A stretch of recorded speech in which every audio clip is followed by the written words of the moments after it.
नमस्कार मित्रांनो, आज आपण बघूया सावित्रीबाई फुले व 10 ओळींचा निबंध। सावित्रीबाई फुले या भारताच्या पहिल्या महिला शिक्षिका होत्या। 2. सावित्रीबाईचा जन्म 3 जानेवारी 1829 रोजी महाराष्ट्रातील नायगाव येथे झाला।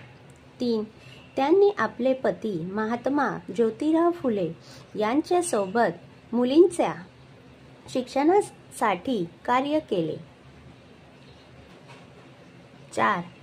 1848 साली पुण्यात त्यांनी पहिल्या मुलांच्या शाळेची स्थापना केली। 5. त्या समाजातील विधवा महिलांच्या पुनर्विवाहासाठी आणि हक्कांसाठी लढल्या। 6. सावित्रीबाईंच्या कार्यामुळे महिलांना शिक्षणाचा अधिकार मिळाला। 7. त्यांनी अस्पृश्यता निर्मूलन आणि सामाजिक समतेसाठी मोठे प्रयत्न केले। 8.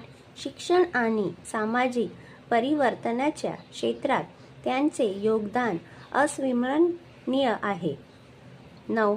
सावित्रीबाई फुले यांना आधुनिक भारतातील महिला सक्षमीकरणाची जननी मानले जाते। 10. त्यांचे जीवन कार्य प्रेरणादायी असून त्यांच्या विचारांचे अनुकरण करणे ही त्यांना खरी श्रद्धांजली ठरेल। धन्यवाद मित्रांनो, अशी माझी नवनवी व्हिडिओसाठी माझे चॅनलला लाईक शेअर आणि सबस्क्राईब करा।